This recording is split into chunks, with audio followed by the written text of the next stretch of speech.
Hi மக்களே, எல்லோரும் எப்படி இருக்கீங்க? நான் நல்லா இருக்கேன். இன்னைக்கு எனக்கு இன்னைக்கு கோதுமை தோசை தான் மக்களே. நான் மாவு கலக்கி வச்சுருக்கேன் மத்தியெல்லாம்.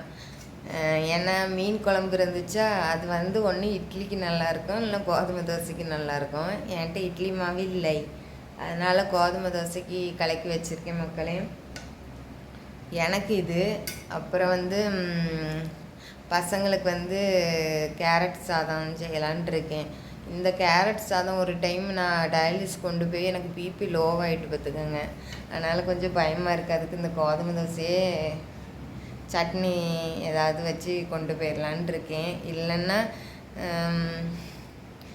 பீட்ரூட் சாதம், அந்த 2 சாதமுமே எனக்கு பிபி லோவாகிடுது, ஏன்னே தெரில. அது ஏன்னா நான் செக் பண்ணுவேன் சாப்பாடு இன்றைக்கி என்ன சாப்பாடு கொண்டு போயிருக்கோம் எழுதிட்டு, இன்றைக்கி பிபி லோவாச்சா கரெக்டாக தண்ணி எடுத்துட்டான்ட்டு நான் நோட் பண்ணி வைப்பேன். அதில் கேரட் பீட்ரூட் சாதம் தோற்று விட்டது. ஏன்னா பிபி லோவாயிரம் பார்த்துக்கங்க 1 மணி நேரத்துக்கு முன்னாடி. அதனால் எதையாவது செஞ்சு கொண்டு போக வேண்டியதான் மக்களை. தோசை சுட்டு ஏதாவது சீனியாவது வச்சு சாப்பிட்டு இது பண்ணிக்கிட வேண்டியதான். பசங்களுக்கு மட்டும் கேரட் சாதம் செய்யணும். உருளைக்கிழங்கு பார்த்தா உருளைக்கிழங்கு இல்லை. காலையிலேருந்து மழை பெஞ்சிட்டே இருக்குது. சரி அம்மா வீட்டுக்கு போய் வாங்கலான்னா, ஹஸ்பண்ட் வர 9, 8:30 ஆயிரும். அதுக்குள்ளே நம்ம சமைச்சு முடிக்கணும். அதனால் கேரட் சாதத்துக்கு தான் வச்சுருக்கேன். என் பசங்க கேரட் சாதம் இருந்தால் எதுவுமே தேவையில்லை அவங்களுக்கு. அந்த அப்படத்தை பொரித்து வச்சு விட்ற வேண்டிதான். இன்றைக்கி காலையில் 5 மணிக்கு ஒரு கனவு மக்களே. என் கனவில் எங்கள் ரிலேஷனில் ஒருத்தங்க இறந்துட்டாங்க. அவங்க நல்லா வேட்டி சட்டெல்லாம் கட்டிட்டு எனக்கு 500 ரூபா தந்துட்டு போகிற மாதிரி கனவு கண்ட மக்களே. ஆனால் அவங்க சிரித்த மாதிரி தான், எதுவுமே பேசலை, தந்துட்டு போயிட்டாங்க. இதே மாதிரி எங்கள் அம்மா முன்னாடி கனவு காணும்போது தான் எனக்கு உடம்பு சரியில்லாமல் ஹாஸ்பிட்டல் அது இதுன்னு பெரிய செலவாச்சான். எனக்கு வந்திருக்கு, பயமாக இருக்குது. ஏன்னா நம்மளுக்கு இல்லை, பசங்களுக்கு கண்டிப்பாக எதுவுமே ஆயிடக்கூடாது. ஒரு சளி பிடிச்சாலுமே என்னால் தாங்க முடியாது. இப்போ என் பையனுக்கு அந்த சளியில் இருக்கான். மாத்திரை இதெல்லாம் வாங்கி கொடுக்கவே பயமாக இருக்குது. இப்போ இந்த கனவு வேறு வந்துட்டால் ஒரே கவலையாக போச்சு காலையிலே. இருந்தாலும் நெட்டில் போட்டு பார்த்தேன், சிரித்த முகத்தோடு இருந்தால் ஒன்றும் பிரச்சனை இல்லைன்ட்டு போட்டிருந்து. இருந்தாலும் தெரியல, நான் வேண்டிக்கிட்டேன் அவங்கள நினச்சி எதுவுமே எனக்கு செஞ்சிடக்கூடாது. ஏன்னா இனி என்னால் செலவு பண்ணலாம் எதுவுமே கிடையாது. ஐசியூ அது இதெல்லாம் போகிறதுக்கெலாம். அதனால் நீங்கள் வந்தீங்க நல்லா இருக்கேன்னு மட்டும்தான் எனக்கு பேர் இருக்கணும். நீங்கள் வந்தீங்க கனவில் அவன் நல்லா இருக்கா அப்படின்னு மட்டும்தான் பேர் இருக்கணும். வேறு மாதிரி பேரை எடுத்து கொடுத்துறாதீங்க அப்படின்ட்டு வேண்டிட்டு உட்காந்துருக்கேன். காலையிலேயே 5 மணிக்கு அப்படி தத்ரூபமாக நான் அவங்கள பார்த்ததே கிடையாது.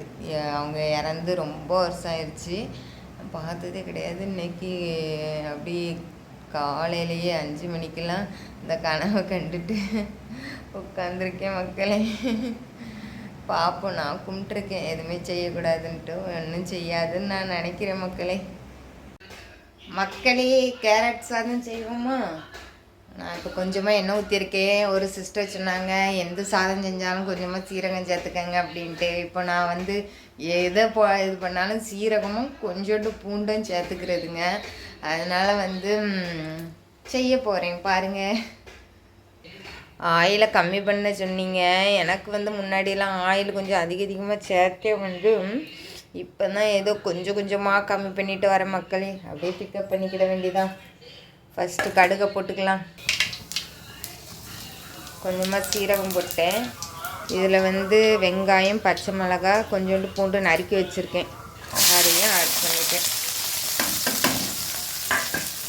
நான் ரொம்ப அந்த தாளிக்கும் போதெல்லாம் கடுகுலாம் தெரிச்சா பயப்படுற கேஸ் மக்களே. எல்லோரும் கொஞ்சம் மஞ்சள் தூளும் சேர்க்க சொல்லியிருந்தீங்க. ஆனால் என் பிள்ளைக்கு இப்போ மஞ்சள் கலரில் போட்டு கொடுத்தேன்னு வச்சுக்கோங்களேன், கேரட் சாப்பாடு பிடிக்காது. அதனால் மஞ்சள் தூளை மட்டும் ஸ்கிப் பண்ணிவிட்டு இது பண்ணணும். அவள் ஒரு அதிசய பிறவி பார்த்துக்கோங்க. மணி 7:30 ஆகிட்டு மக்களே. இன்றைக்கி ரொம்ப லேட் ஆகிட்டு. அதான் சொன்னேன்ல, காலையில் கனவு கண்டுக்கிட்டு அப்படியே யோசிச்சுட்டே உட்கார ஆரம்பித்தேன். இந்த ஸ்டேஜில் ஒரு 3 கேரட் இருந்துச்சு. அவங்க 3 பேர்த்துக்கு தான் சாப்பாடு. அதனால்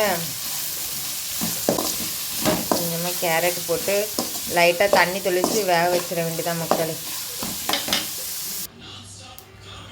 காலையில் சாப்பிட்றதுக்கு நேற்று வச்சு மீன் குழம்பும் சாப்பாடும் அப்பளத்தையும் வச்சு சாப்பிட்றாங்க மக்களே. அவ்வளோதான். சப்ஸ்கிரைப் பண்ணுங்கள் மக்களே. டயாலிஸ் கிளம்பியாச்சு. நான் வந்து கோதுமை தோசை கொண்டு போகலான்னு நினச்சேன்னா எங்கள் அம்மா வீட்டில் தக்காளி சாப்பாடாம். அதனால் அங்கிட்டு போய் சாப்பாடை வாங்கிட்டு போனோம். மழை பெய்கிற மாதிரி இருக்குது மக்களே. பைக்கில் தான் கூப்பிட்டு போவாங்களாம். கார் எடுக்க விட மாட்டேங்காங்க மக்களே. கார் வெளியே நிற்கிது, அதை சர்வீஸ் கூடணும். இங்கே பாருங்கள் கிளைமேட்டு எப்படி இருக்குன்ட்டு. பைக்கில் போனால் இன்றைக்கி குளிர்லேயே நான் உறைஞ்சே போயிடுவேன்.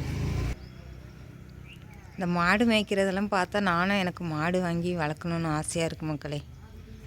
கிட்னிலாம் வச்ச பிறகு ஊர் சைடு போயிட்டு ஒரு 10 மாடு 10 ஆடுலாம் வாங்கி வளர்க்கணும்.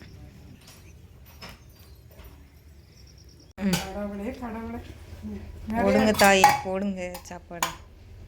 நிறையா இருக்கு வேணா சாப்பிடும். ஆஹா, ஏற்கனவே வெயிட்டு ஏகப்பட்டதாயிட்டேன். போதம்மா, நிறையெல்லாம் வைக்காதீங்க. ஆஹா, இன்னும் வேண்டாம், மூடி மட்டும் தாங்க.